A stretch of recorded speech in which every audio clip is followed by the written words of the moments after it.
Доброе утро, дорогие телезрители! В эфире «Утро Якутии» на каналах Якутия-24 и НВК «Саха». Сегодня мы рады приветствовать вас в нашем утреннем эфире. Для вас работают Полина Долинская и Руслан Ачиров. На календаре у нас 9 марта, вторник. Со вчерашнего дня началась масленичная неделя, а значит, сегодня в нашей программе мы обязательно приготовим вкусный завтрак. Блинчики с клубничным сиропом. Также мы узнаем в нашей рубрике «Финграмотность», как погасить кредит, если нет денег. Ну и, конечно же, познакомимся с мастером из Алепинска, который изготавливает самовары из дерева. У нас сегодня также будут очень интересные гости. Мы узнаем много интересного о некоммерческих организациях и как можно выиграть конкурс от фонда президентских грантов. В честь Масленицы попробуем вкусные блины от русской общины и споем старинную песню с ансамблем «Ямские бубенцы». Я думаю, самое время узнать, что же нам сегодня подготовила погода. По данным Якутского гидрометцентра, в 6 часов утра в центральных районах зафиксировано 26-32 градуса, в заречной группе 25-35. В южных столбик термометра показывает 10-12 со знаком минус, а в Вилюйской группе 24 градуса мороза, в нижних Ленских 29. В западных теплее от 10 до 15 градусов. В Колымо-Индигирской группе Улусов на 6 часов утра зафиксировано 27-36 градусов. В Янских похолодало до 40 градусов. На северо-западе 30-43 ниже 0. В городе Якутске температура воздуха на 6 часов утра составила минус 30 градусов. Атмосферное давление 747 миллиметров ртутного столба штиль. В течение дня синоптики обещают нам небольшой снегопад. Ветер северо-восточный подует со скоростью от 2 до 7 метров в секунду. Температура воздуха 16-18 градусов ниже 0. Ну что, друзья, мы продолжаем, и хотелось бы отметить один интересный момент. Военком Ленинградской области преподнес девушкам оригинальный подарок. Он записал видеообращение, которое разместил не только в официальном инстаграм-аккаунте комиссариата, а даже на аккаунте правительства региона. В студии наш новостной обозреватель Василий Радченко. Василий, доброе утро. Доброе утро. Что же пожелал дамам военком? Он пожелал им сдавать своих бывших, а именно прикреплять ссылки на аккаунты в социальных сетях в комментариях под этим видеопоздравлением. Так сказать, если не смогли защитить своих женщин, то пусть тогда защищают Родину. Ну а теперь переходим к главным событиям.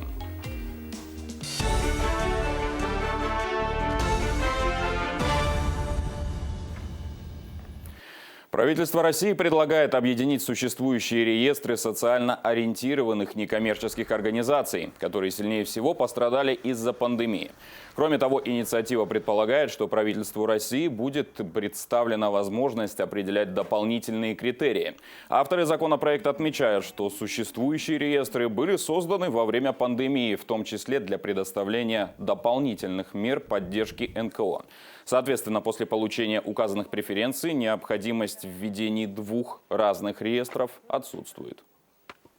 Почти 5 миллиардов рублей направят семьям в Якутии при рождении детей в рамках нацпроекта «Демография», инициированного Владимиром Путиным.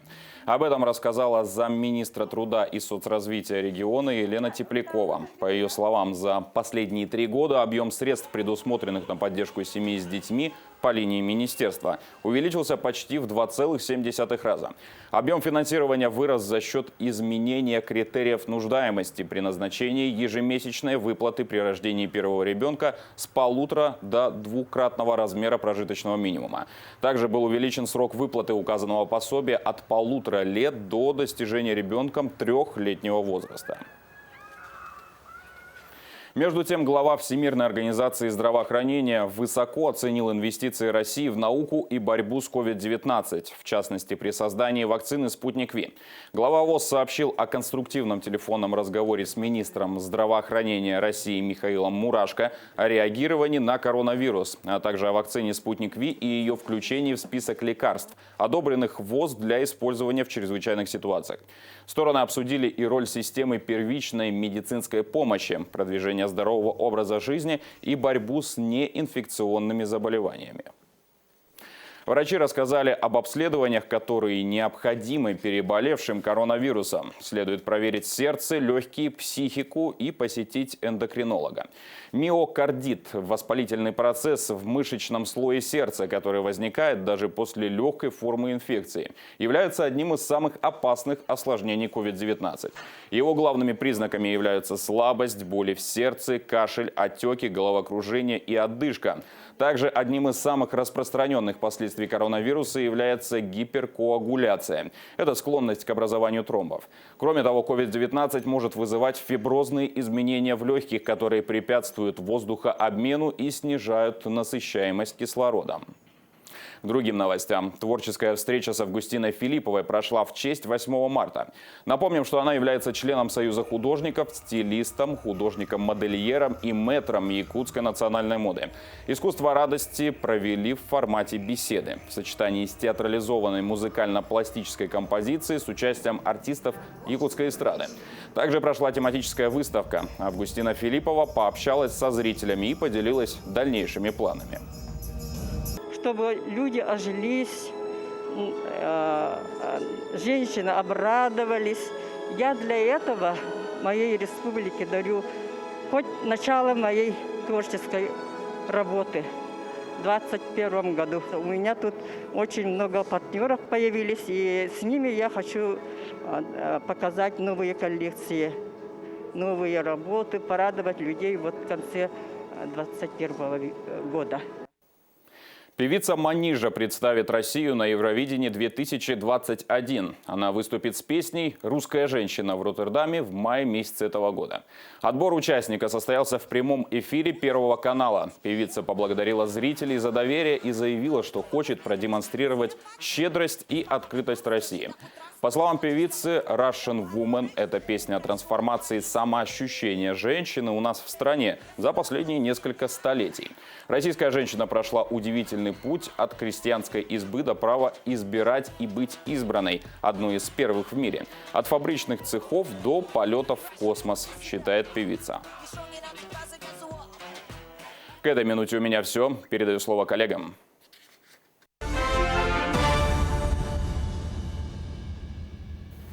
Спасибо, Василий. Ну а мы хотим напомнить, что работаем в прямом эфире и говорим доброе утро всем, кто к нам присоединился. Также для ваших пожеланий, поздравлений, вопросов работает наш WhatsApp номер 8 914 273 44 88. Пишите и делитесь с нами своим хорошим настроением. Также вы можете передать поздравления с 8 марта, если, допустим, вы не успели этого сделать вчера. Вы можем сделать это в прямом эфире. Утро – это вообще самое прекрасное время, когда можно запланировать свой день. И вот я предлагаю, что с помощью рубрики «Гороскоп», если посмотреть, как расположились звезды у того или иного знака зодиака, то можно ориентироваться на них.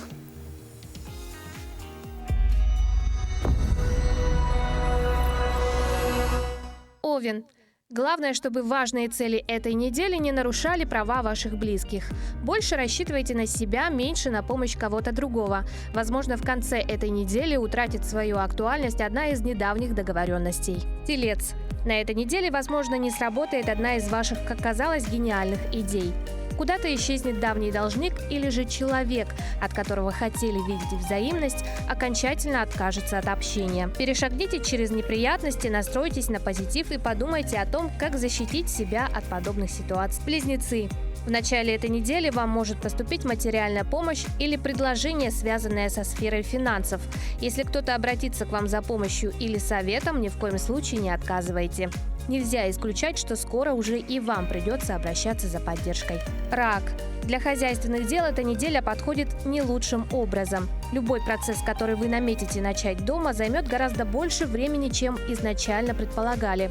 Обратите внимание на свой рацион. Лев. Львам на этой неделе следует тщательно оберегать конфиденциальные сведения. Одно неосторожное слово, и ваш секрет будет раскрыт. На этой неделе в жизни многих львов наступает решающий момент в личных делах. Дева. Ищите максимально правильное и полезное приложение возросшей энергии. Возможно, стоит направить ее на создание вокруг себя гармонии и уюта. Верьте фактам, интуиции и тому опыту, что скопили за жизнь. Весы. К концу недели у вас появится уверенность в том, что личная жизнь окончательно вошла в нормальное русло. Не исключен сюрприз от близких людей или от любимого человека. Одинокие весы могут рассчитывать на знаки внимания от потенциальных партнеров. Скорпион.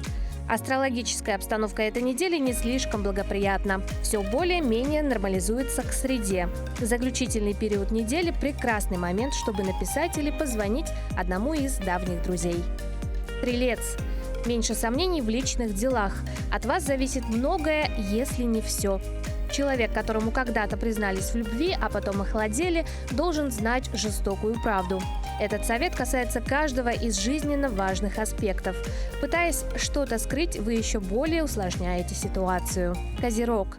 На этой неделе главное сохранить эмоциональное равновесие и уверенность в собственных силах. Середина недели порадует тех, кто, как оказалось, безнадежно влюблен. Выходные гороскоп рекомендует посвятить только себе. Особенно это актуально для козерогов, потративших много сил на решение бытовых или личных проблем. Водолей. Многим представителям знака эта неделя покажется долгой. Вторая половина недели, вероятно, потребует ответа на какой-то серьезный вопрос, связанные либо с финансовой, либо с межличностной сферой. Не пытайтесь найти советчиков. Рыбы. Астрологическая обстановка этой недели будет благоприятной и ровной. Сейчас отличный момент, чтобы задать важный вопрос, изложить кому-то свои пожелания или сформулировать просьбу.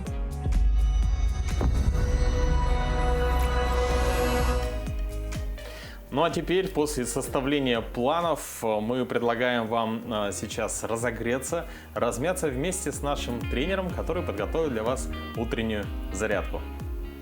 Приветствую телезрителей «Утро Якутии». Меня зовут Павел, я являюсь дипломированным тренером, и сегодня я вам покажу часть статической разминки.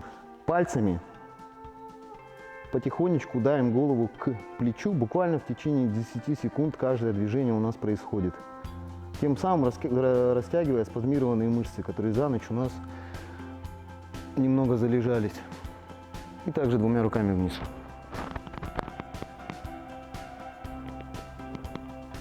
Бицепс, предплечье. Обязательно выпрямляем руку, тянем за пальцы, но не сильно, в течение 10 секунд, и локоть у нас выпрямлен. Локоть у нас смотрит вниз. Первая рука и вторая рука. Следующая вверх спины. Берем себя за локоть и притягиваем к груди, отпуская плечевой пояс. От 10 до 30 секунд хватает для растяжки. В зависимости от того, какой вы работой занимаетесь. Либо офисный, либо все-таки активный образ жизни у вас. Также грудные мышцы. Берем себя в замок, выворачиваем руки и тянемся. Тянемся не наверх, а назад. Дальше после грудных мы тянем мышцы, которые проходят у нас вдоль позвоночника, длиннейшие и остистые. Также ягодичные и бицепс бедра. Для этого мы наклоняемся вперед, ноги на ширине плеч, и круглим спину, полностью расслабляясь на 10 секунд. Также опускаем голову, никогда не держим ее в таком положении. Расслабляем полностью. Так как не у всех хватает координации, следующее растяжение мышечной группы мы сделаем у стенки. Это у нас квадрицепс и бицепс бедра. Для этого берем себя за носок и тянем его к ягодице, упираясь в стенку. При этом опорная нога у нас прямая. Наклоняемся вперед, спина прямая. И другую точно так же. Обязательно берем себя за край носка. Также в конце у нас остались икроножные мышцы. Икроножные мышцы мы упираем стопу в стену и также прямой ногой делаем наклон вперед. У нас растягиваются икроножные и бицепс бедра. Особого упора делать не надо. Для чего нужна статическая растяжка? Каждая мышца крепится к кости. Если мышца спазмирована долгое время, она может позвоночное тело немного сместить. Все, с вами был Павел, дипломированный тренер для «Утра Якутии». Дорогие друзья, мы продолжаем, и сейчас хотелось бы зачитать поздравление, которое пришло к нам на наш WhatsApp номер. Доброе утро, поздравляю любимую внучку Ангелину Егорову, студентку Московского политехнического университета с днем рождения и 8 марта. Дедушка Дмитрий Афанасьевич. хороший дедушка. Очень замечательный дедушка. Кстати, вчера был не только Международный женский день, но и начало Масленичной недели. Руслан, вот у тебя какие ассоциации вызывает слово «масленица»? Ну, конечно же, это блины. Я с самого детства помню, когда бабушка постоянно готовила блины, а я сметал их буквально со стола вместе со сгущенкой. Вот сейчас мы и предлагаем вместе с нами в эфире «Утро Якутии» приготовить те самые блинчики. Наступила Масленица, и мы решили приготовить блины с клубничным сиропом. Мы сами его сварим и украсим все это свежей клубникой. Нам много не понадобится на небольшую порцию завтрака. Режем клубнику на кусочки, в принципе, произвольно, как хотите. Это все будет увариваться в сахаре. Отправляем клубнику в сотейник. Вот на это количество клубники где-то пару столовых ложек сахара. И просто варим на медленном огне. Для теста мы берем молоко, яйцо, соль, сахар, соду. Разбиваем яйцо, добавим соли, сахара, просеянную муку. Так, сначала мы немножко перемешаем. Чтобы избежать комочков, всегда лучше приготовить изначально более густое тесто, а потом немножко его уже разбавлять молоком. Сюда же мы добавим сейчас соду, чтобы она распределилась по муке хорошенько, по всему тесту и нигде потом резким вкусом нам не мешалось. И вымешиваем такое не густое тесто.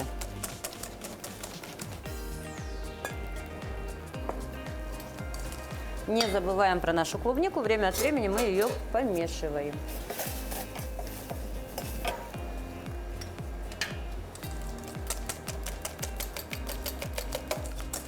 Сироп наш уже готов, мы его убираем. Можете растительное масло добавить сразу, вот как я, немножко в тесто. В случае, если вас подведет сковорода, то точно не прилипнет, будет вкусно. Возьмем ее в руки для удобства и распределяем тесто.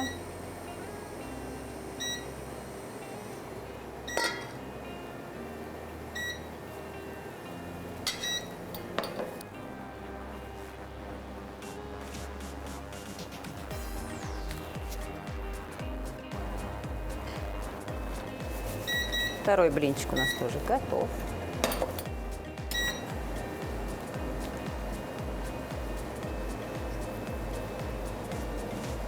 Порежем его, чтобы красиво выложить. Украсим свежей клубникой и польем нашим сиропом. Приятного аппетита! Приятного аппетита, друзья! Я думаю, что вы сейчас завтракаете. А сегодня все диджеи мира празднуют свой профессиональный праздник. Пользуясь случаем, хотелось бы поздравить всех диджеев и пожелать, чтобы танцпол всегда был полон танцующими позитивными людьми. Ну, конечно, с учетом всех требований. А также какие еще сегодня праздники и даты выпадают на 9 марта, узнаем в следующей рубрике.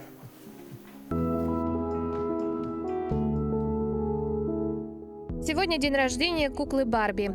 9 марта 1959 года в продажу поступили первые экземпляры. Всего американская компания Mattel за полвека продала более миллиарда Барби. 9 марта – Всемирный день диджея. Первоначально инициаторами даты выступили организации, которые используют музыку для лечения детей и взрослых.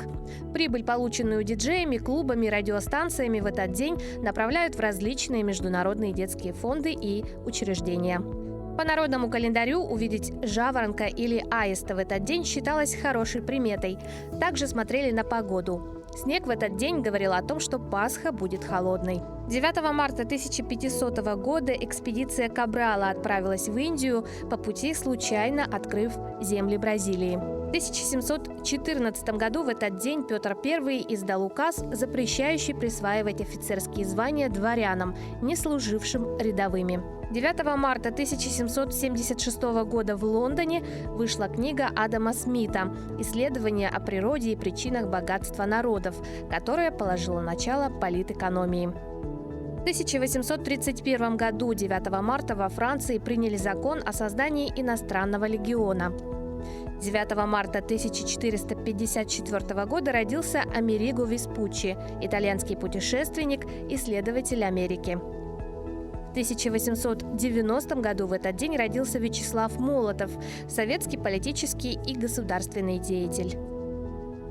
9 марта 1934 года на свет появился Юрий Гагарин, советский летчик-космонавт, первый космонавт Земли, герой Советского Союза. 9 марта 1955 родилась Орнелла Мути, итальянская киноактриса.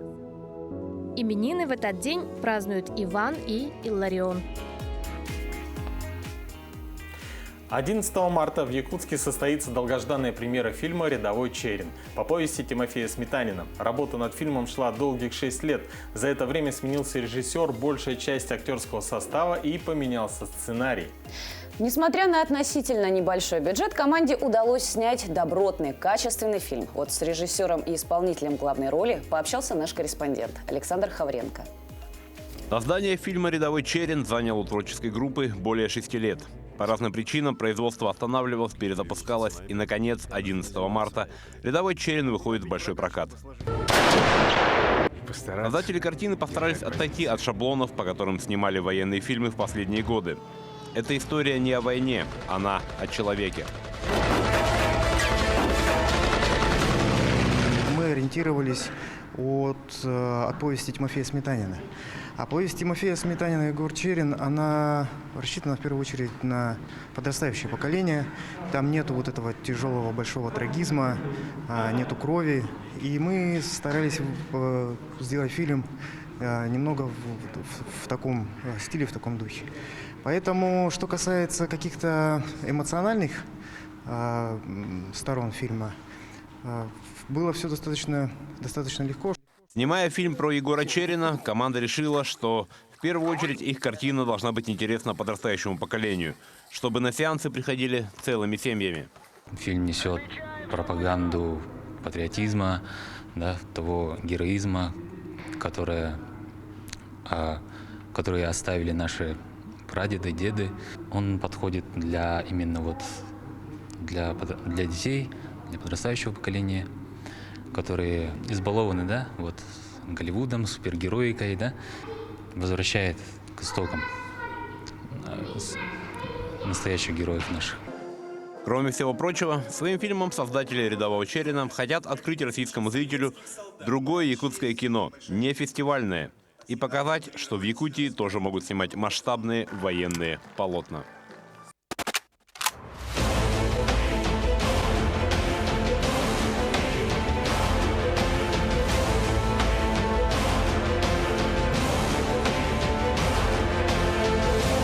Нет такого багажа, как есть, допустим, в Москве, там, в Белоруссии, что касается костюмов, техники. Немецких костюмов всего было порядка 20, советских тоже, сами понимаете, 20 на 20 человек – это не особо большая батальная сцена. Поэтому приходилось использовать компьютерные технологии, клонировать, увеличивать. Но, конечно, это не «Властелин колец» с их супербатальными сценами, но в той истории, которую мы рассказываем, получилось. Уже в этот четверг во всех кинотеатрах города начнется показ «Рядового Черина». А значит, пришло самое время забронировать себе и своим близким пару билетов в кинотеатр. Куда же все-таки следует стрелять врага? В сердце, товарищ лейтенант. Стреляйте. На грантовую поддержку социально ориентированных некоммерческих организаций в регионах в этом году будет направлено 4,5 миллиардов рублей. При этом по результатам конкурсов, проводимых самим фондом президентских грантов, распределяются прямые гранты президента в объеме свыше 8 миллиардов рублей. Итоги первого конкурса были подведены в январе. До 15 марта проходит прием заявок на участие во втором конкурсе. Кто может принять участие и какие направления НКО более всего востребованы, мы спросим у руководителя Единого ресурсного центра поддержки социально ориентированных некоммерческих организаций и развития гражданских инициатив Республики Саха-Якутия с Ольгой Вешниковой. Здравствуйте, Ольга. Доброе утро. Доброе утро. Расскажите вот поподробнее про этот конкурс и кто может принимать в нем участие. Действительно, конкурс проходит у нас уже довольно-таки давно, но фонд президентских грантов появился в 2017 году, и он был создан указом Владимира Владимировича Путина специально для того, чтобы был проведен конкурс среди некоммерческих, и я подчеркиваю, неправительственных организаций. То есть в этом конкурсе могут принимать участие любые некоммерческие организации, зарегистрированные на территории Российской Федерации, но которые не являются государственными и муниципальными учреждениями. А скажите, пожалуйста, какие проекты имеют больше шансов на поддержку фонда? Ну, вообще, как проектировщик со стажем могу сказать, что нужно первый совет – посмотрите свой устав. Нужно соответствовать своей уставной деятельности. Второе – посмотрите положение конкурса очень внимательно. Всего 13 направлений существует, и нужно строго действовать по положению, как я говорю, по правилам конкурса. И, конечно, это те проекты, которые актуальны, востребованы, которые направлены на решение острых социальных, экологических проблем, улучшения качества жизни населения. Вот в нашей республике насколько НКО, они вообще активны? Ну, я бы сказала, что у нас активность зашкаливает. По сравнению с 2017 годом в 2 раза увеличилось количество желающих принять участие в конкурсе. И самое главное, победителей у нас тоже стало больше. В прошлом году некоммерческие организации, я подчеркиваю, это сектор экономики, мы привлекли более 60 миллионов рублей в виде инвестиций, в виде грантов президента Российской Федерации. Это во время сложного периода, да, на поддержку очень актуальных и востребованных проектов. А скажите, а есть какая-либо методическая помощь для НКО? То есть куда они могут обратиться? Да, конечно, специально для этого созданы ресурсные центры. Наш единый ресурсный центр работает на Курашова, 24 общественный центр. И сейчас наши эксперты сегодняшнего дня разъезжаются по районам для того, чтобы оказать консультационную, методическую, образовательную поддержку. Потому что это технология, ей надо один раз обучиться, понять, и, в принципе, при консультации, экспертизе проекта, мне кажется, достичь успеха можно. А чем можно оценить участие и вклад в жизнь общества вот этих самых некоммерческих организаций? Ну, вообще мы всегда смотрим на результаты, да. Одно дело написать проект, и не так-то просто его реализовать и достигнуть качественных, количественных результатов. Мы всегда смотрим на количество благополучателей, количество ресурсов, которые было привлечено, количество партнеров. И у нас есть проекты, которые уже выходят за пределы республики. То есть они связаны и с межрегиональным сотрудничеством в том числе. Я считаю, что вклад некоммерческих организаций, он неоценим. И желаю всем некоммерческим организациям, которые приняли такое решение участвовать в конкурсе, успехов, удачи. И не расстраивайтесь, если вам не повезет в этот раз. В следующий обязательно повезет. Приходите в единый ресурсный центр, мы поможем. Спасибо большое. Большое спасибо. Спасибо вам за интересную информацию. Ну что, дорогие друзья, мы сейчас двигаемся далее и прервемся на небольшую рекламу.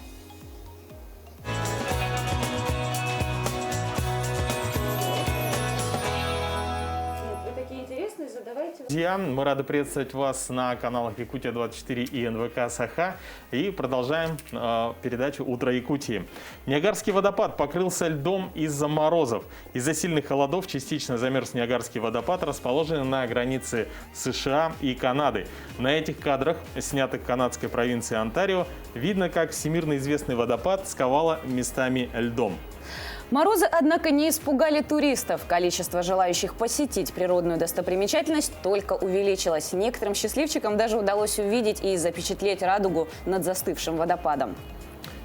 Вот, глядя на эти кадры, конечно, красота неописуемая. И все-таки эта зима была холодной не только у нас, но и, в принципе, во всем. Даже для Ниагарского водопада. Ну, а к нам присоединился наш новостной обозреватель Василий Раченко. И самое время узнать, что произошло в мире.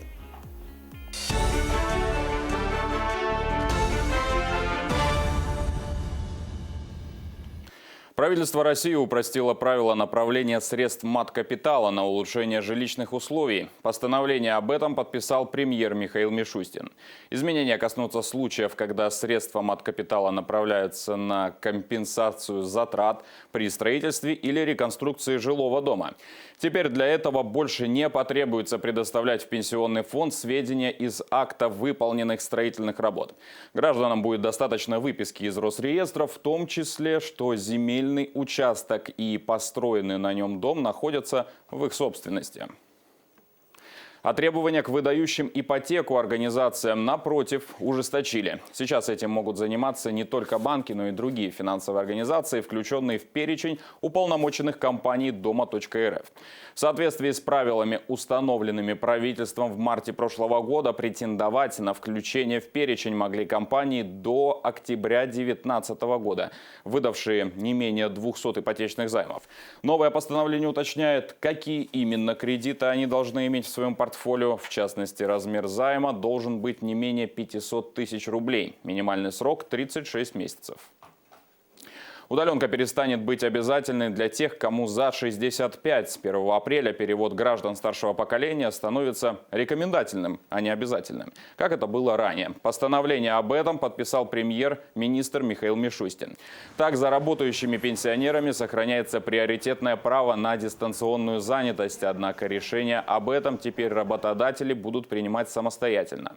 Ориентируясь на ситуацию с коронавирусом, также постановлением отменяются временные правила по оформлению больничных листов для граждан старшего возраста, которые действовали в период введения карантинных мер. Роскомнадзор обяжет соцсети считать посетителей. Площадки будут обязаны установить счетчики. Так, Роскомнадзор сможет определять, какие ресурсы подпадают под действие закона, обязывающего их самостоятельно мониторить и блокировать запрещенный контент. Напомним, что теперь соцсети должны блокировать и удалять посты с пропагандой суицида и наркотиков, экстремизма и терроризма, детской порнографии, призывов к несанкционированным митингам и массовым беспорядкам, а также оскорбительные материалы с нецензурной лексикой. Документ распространяется на ресурсы с ежедневной посещаемостью от 500 тысяч человек. Для этого и нужны счетчики посещения. Рейтинговое голосование определит объекты для благоустройства в следующем году по нацпроекту «Жилье и городская среда». Голосование по отбору общественных территорий будет проходить с 26 апреля по 30 текущего года, где жители региона сами определят основные приоритеты. Рейтинговое голосование направлено на вовлечение населения к вопросам формирования комфортной городской среды. Оно пройдет в 13 населенных пунктах. Отметим, что в рамках национального проекта «Жилье и городская среда» в Якутии в 2021 году будет реализовано 40 проектов по благоустройству. 7 общественных пространств планируют воплотить в Мирном, Нерюнгри, Алдане, Тамоте, Удачном, Среднеколымске и Верхоянске. Первый этап конкурса «Семья года» проходит в Якутии. Итоги подведут в декабре. Об этом сообщает региональный Минтруд. Отмечается, что семьи-победители награждаются премией главы Якутии в размере 300 тысяч рублей. И далее выходят на российский уровень конкурса. По результатам первого этапа, который проходит сейчас, местные оргкомитеты направляют в Минтруд представления на семьи победителей первого этапа по номинациям. Затем второй этап конкурса проходит в течение третьего квартала текущего года. Конкурс проводится для повышения престижа семейного образа жизни, поддержки семейных династий и традиций ответственного родительства. Синоптики прогнозируют резкое потепление в столице региона, городе Якутске. Согласно данным Росгидромета, в столице температура воздуха поднимется выше отметки в минус 10 градусов. В целом неделя прогнозируется облачная, с кратковременным снегом. Температура днем минус 10, минус 16 градусов. Ночью опустится до минус 18, минус 25. Самым теплым днем станет среда, 10 марта. Завтра в этот день прогнозируется потепление аж до минус 6 градусов. Ветер юго-западный 3 метра в секунду. К этой минуте у меня все. Хорошего вам дня.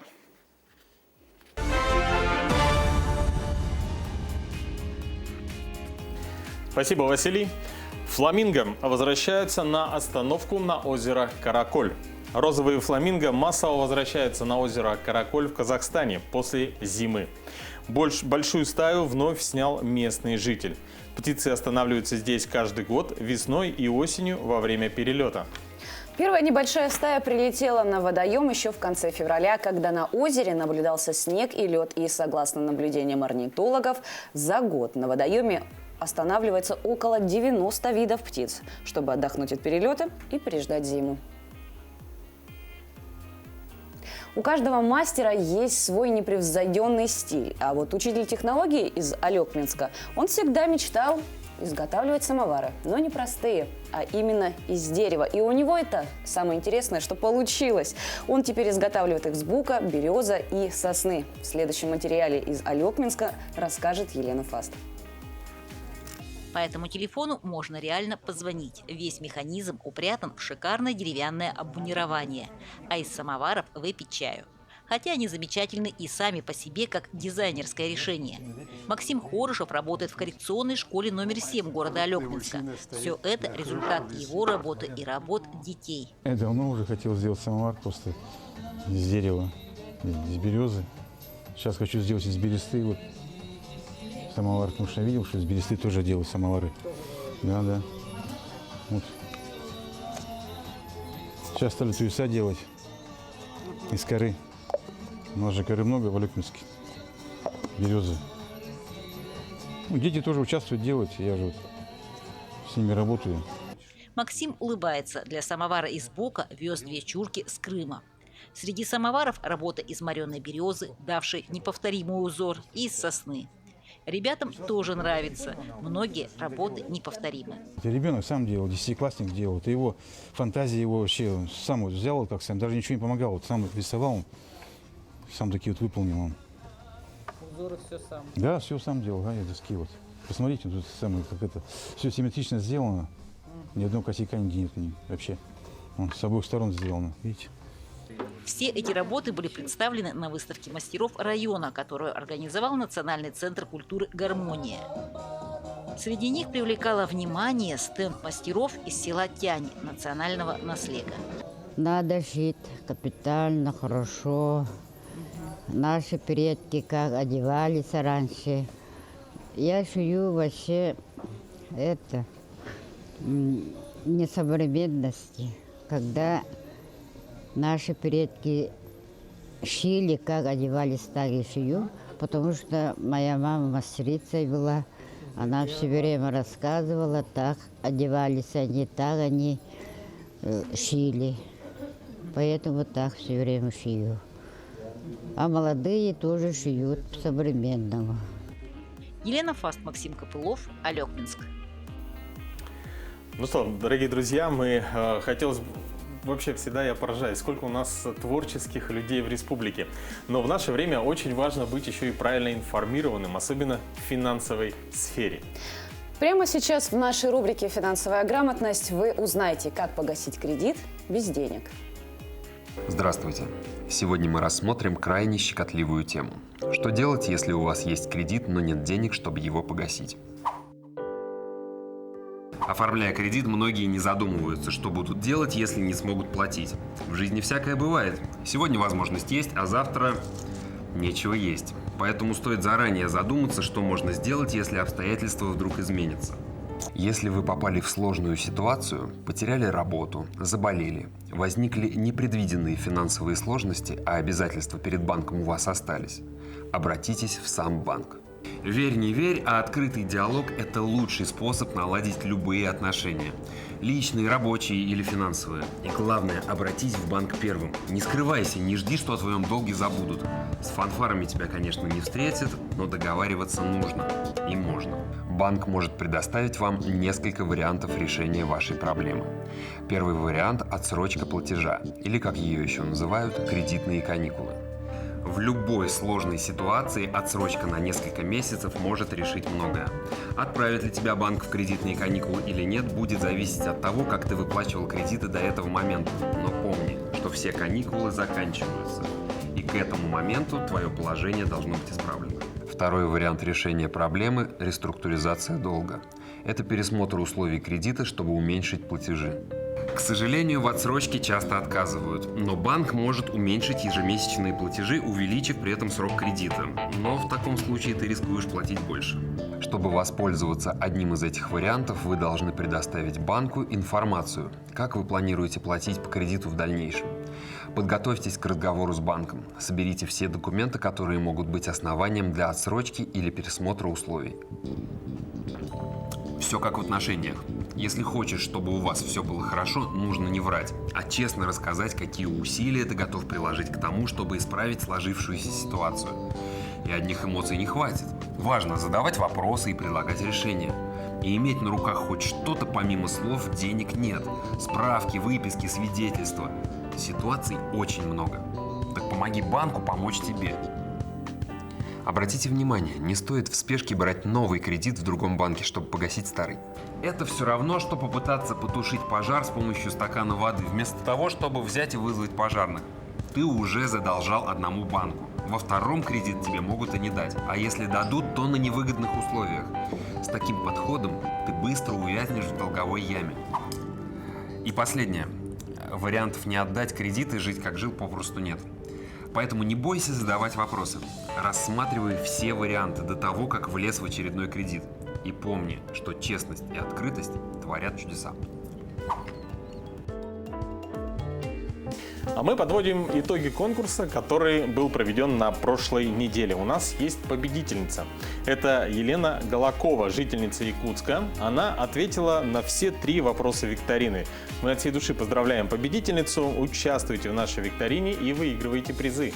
А вот 10 основных фактов, зачем нужно читать книги. Чтение повышает уровень творчества. Начитанный человек может сгенерировать сразу несколько хороших идей. При чтении увеличивается активность мозговых клеток, что положительно влияет на развитие мозга.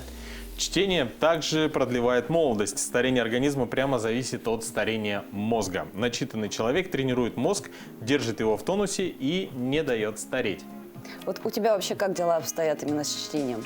Ну, я очень часто читаю, особенно по утрам.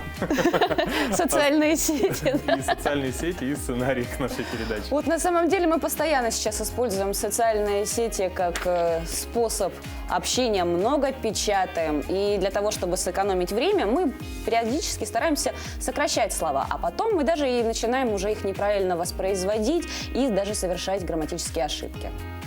Действительно, в русском языке много сложных слов. Со временем мы забываем даже то, что проходили по школьной программе.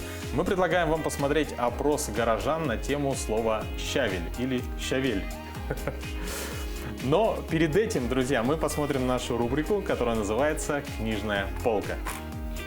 Здравствуйте, меня зовут Шишелякин Артем, мне 9 лет. Я учусь в 3 В-классе школы номер 26 города Якутска. Первый раз я пришел в центр детского чтения с старшим братом и мамой. Мне тогда было 6 лет. Первое впечатление о библиотеке было такое. Много разных интересных книг и красочных журналов. Хотелось все посмотреть и прочитать. Так я стал читателем детского центра чтения. Читать меня научила бабушка. В 5 лет я уже мог читать по слогам. В 2020 году я принял участие в проекте центра «Читают дети». Там в прямом эфире на официальной странице центра в соцсети Instagram я прочитал книгу Евгения Шварца «Сказка о потерянном времени». Сказка очень интересная и поучительная, учит беречь свое и чужое время. Но сегодня я хочу рассказать вам о книге, которую я прочитал недавно. Это книга Патриции Реда «Сделка с драконом». Книга о юной принцессе Симарен, которая не хочет выходить замуж за принца, а больше предпочитает заниматься фехтованием и читать книги по волшебству. Поэтому она сбегает из дворца и становится прислугой у драконши по имени Козюль. А дальше начинаются приключения. Путешествия по подземным пещерам, заговор колдунов и дракона Варауга, дружба с ведьмой Морван. Сказка очень интересная и понравится не только мальчикам, но и девочкам. Кстати, я вот заметила, мои подружки, мои знакомые, кто очень много прям любят читать книжные издания, они даже вот в социальных сетях общаются с использованием всех знаков препинания. Вот, по-моему, иногда мне даже кажется, что они ударение правильно проставляют в словах. Действительно, но сейчас мы предлагаем вашему вниманию опрос жителей города. Как правильно говорить, щавель или щавель? Давайте посмотрим. Щавель или щавель? Щавель. Щавель или щавель все-таки? Щавель. Щавель. Щавель. Щавель. Ваш вариант? Щавель. Доброе утро. У лингвистов существует такая шутка. Произношение какого травянистого растения вызывает кислую мину? Конечно же, это слово «щавель». Большинство носителей русского языка всегда удивляются, как это нужно говорить «щавель». Вот так. Орфоэпический словарь выбирает только одно единственное правильное произношение – «щавель». При изменении этого слова ударение смещается на окончание. То есть «щи» у нас «щавилем» или говорить о «щавиле». Вот такое интересное слово. До новых встреч!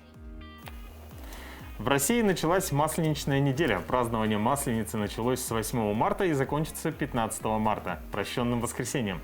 Масленица – один из самых веселых праздников в году, который широко отмечается по всей России. Он отражает вековые традиции, бережно хранимые и передаваемые из поколения в поколение. У нас сегодня в гостях люди, которые преданно сохраняют и берегут свое творческое наследие. Это Ирина Стрекаловская, руководитель ансамбля «Ямские бубенцы», и Ольга Солдатова, ведущий специалист отдела межнациональных отношений Дома дружбы народов. Здравствуйте. Здравствуйте. Доброе утро. Они пришли даже не с пустыми руками, кроме вот таких вот масленичных атрибутов, они принесли нам блинчики. Спасибо вам большое. Спасибо. Я хочу сразу сказать, что Масленица – это языческий праздник, который вот дошел до наших времен. Масленица празднуется, правильно вы сказали, 7 дней. За 7 дней до Великого Поста празднуется и за 7 недель до Пасхи, Великого праздника. Вот такой. И идет 7 дней. Правильно вы сказали, с 8 по 14. 14 прощенное воскресенье. 14-го прощенного прощения, да. А потом у нас, по-моему, начинается постный Великий пост. Великий пост. Угу. Все, хорошо, замечательно.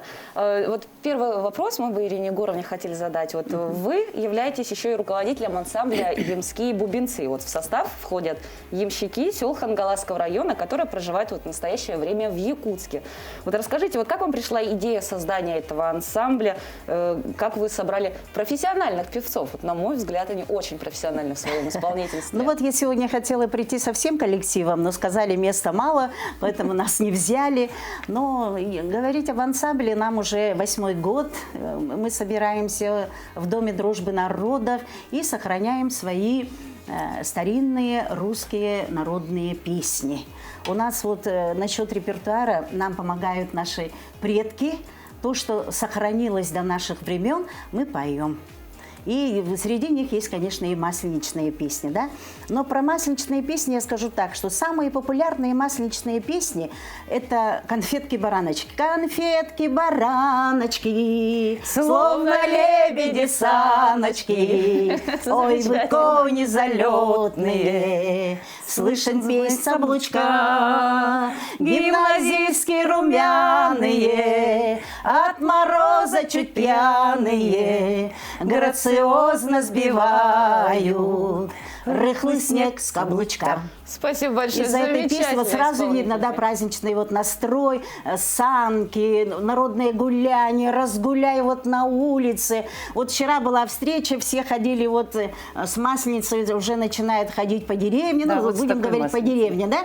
И вот эту Масленицу они таскают целую неделю, а потом, к сожалению, его поджигает. Да, традиционный обряд сжигания чучела. Да. Оно же, как получается, олицетворение зимы. И мы как раз сжигаем Масленицу, ждем наступления теплых Да, ну вот периодов. люди издревле верили, что надо помочь весне проводить зиму. И, естественно, чучело готовили из соломы, ну это у нас такая красивая девочка. Чучело готовили из соломы, наряжали, и вот как Ирина Егоровна сказала, катали везде, потом устанавливали на видном месте. Ну, в каждом селении есть видное место, базарная площадь и так далее, да. И вот стояла она там, потом ее уже везли на поля и сжигали. Почему на поля сжигали? Потому что, чтобы пепел разлетелся и был хороший урожай, это тоже немаловажный обряд такой. Это обряды такие, да. И вот еще обязательно всем зрителям хочу сказать.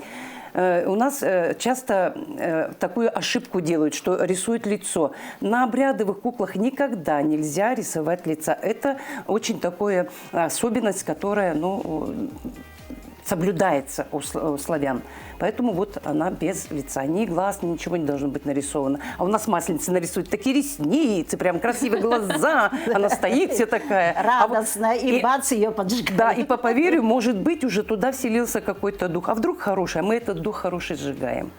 Душу. Сколько нюансов, да. Очень много нюансов, да. Это вот ну и в Доме такое. дружбы народов у нас множество мероприятий, посвященных Масленице, в которых мой ансамбль в первую очередь участвует. Это 13-го у нас 4 часа проект русской общины «На крыльях стерха и жар птицы». Там будут выступать именитые коллективы наши русские. Потом в этот же день в 6 часов вечера состоится концерт ансамбля казачьей песни «Вольница». Руководитель отличной культуры Республики Саха-Якутия Юрий Васильевич Павлов. И 14-го, конечно, наше народное гуляние «Прощай, Масленица». «Прощай, Масленица». Мы начинаем в 13 часов в Доме дружбы народов, в здании. К сожалению, нам еще холодно на улице проводить, да? Но сжигание чучела будет, естественно, на улице. Вот такие у нас мероприятия, в которых участвуют народные русские Кстати, коллективы. что касается вашего ансамбля, вы много гастролируете, причем не только по нашей республике, но еще и по всей стране. Вот потомки государевых ямщиков, они вот встречаются на разных концертных площадках. А вот скажите, сохранение истории – это единственное, что вас объединяет? Ну, нас объединяет, конечно, многое. В первую очередь история. История. Мы выходцы с ямщицких сел, которые были основаны в середине 18 века. Наши предки – это основатели ямщицких станций из Ярославской, Костромской, Вятской, Орловской области нашей великой России. И в последние годы мы уже начинаем устанавливать связь со своей исторической родиной. В конце 19 года мы были в Ярославской области, в городе Гаврилов-Ям, очень интересный город, весь пропитанный вот этим ямщицким духом. И установили связи с ямщиками Иркутской области, которые тоже у нас с ними одна история, одна судьба. Ну, наши песни объединяют нас. Кстати, хотел бы про песню задать вопрос. Ваш репертуар – это в основном такие старинные песни. Да, старинные. Откуда вы черпаете вдохновение? Как находите такие песни? Ну, эти песни мы сохранили благодаря бабушкам, прабабушкам, которые вот просто сидели, спевали эти песни, потом передавали вот молодому поколению. Этим занимаемся теперь мы. Потому что есть такая вот именно старинная ямщицкая песня, которая сохранилась. Катерина Капитанша называется. Давайте мы немножко споем. Да? С удовольствием. Катерина Капитанша, подай ручку, не хочу. Доля моя доля, подай ручку, не хочу. Подай ручку, не хочу, сам жениться хочу. Доля моя доля, сам жениться хочу. Если хочешь ты жениться, сядем в саночки со мной. Доля моя доля, сядем в саночки со мной. Сядем в саночки со мной, в карету золотую. Доля моя доля, в карету золотую. В карету золотую новобранца посажу. Доля моя доля, новобранца посажу. Новобранца посажу, сладким пивом напою. Доля моя доля, сладким пивом напою. Спасибо большое. Такие замечательные гости были сегодня в нашей студии. А вот студенты расписали подъезд пятиэтажки на Урале. картинами Вермеера и Леонардо да Винчи. Уральские студенты преобразили подъезд типовой панельки пятиэтажки. Долгое время ожидающие капремонта, украсив стены картинами, стихами и инсталляциями. Студент-краевед вместе с командой единомышленников начали создавать своего рода арт-пространство, украшая обветшалые стены картинами и инсталляциями. На кадрах видны уже завершенные работы, копии всем известных шедевров: «Витрувианский человек» Леонардо да Винчи, «Девушка с жемчужной сережкой» Яна Вермеера. Молодые каюры на Камчатке приняли участие в детской гонке на собачьих упряжках.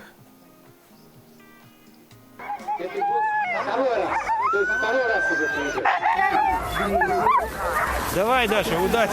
В соревнованиях участвовал 71 юный каюр. Организаторы подготовили для молодых спортсменов 3 вида трасс. По несколько километров. От 7 до 11 лет был возраст участников. С участниками в возрасте от 12 до 14 лет также они принимали участие. Первые места в каждой из категорий заняли Ярослав Елизаров из Усть-Хайрюзова, ученица многократной чемпионки Камчатского края и России Наталья Орехова, Милена Березань и неоднократная чемпионка гонки Дюлин Юлия Иванова. Вот то, что это зимний вид спорта. И зимой все красиво. Успеваешь насладиться красотами? Да. Что самое классное? Вот ты бежишь, и, может быть, единение с собаками, скорость. Не, самое классное, это когда ты едешь с горки, и собаки бегут. Самый адреналин появляется. Угу. Но мы возвращаемся в нашу студию к нашим замечательным гостям, которых мы не хотим отпускать. Я думаю, еще обязательно песню мы послушаем от вас. Может быть, от вас есть какие-то пожелания нашим зрителям с такими праздниками? Мы желаем, чтобы люди... У нас же многонациональная республика. И так как мы работаем в Доме дружбы народов, основная задача – это сохранение культуры народов и обогащение культур, чтобы каждый человек интересовался не только своей культурой, но и культурой других народов. Это так интересно. Поскольку мы работаем, мы купаемся в этом изобилии культур, обрядовых каких-то вещей, праздников национальных. Это очень интересно. И поэтому, конечно, мы желаем, чтобы культуру хранили.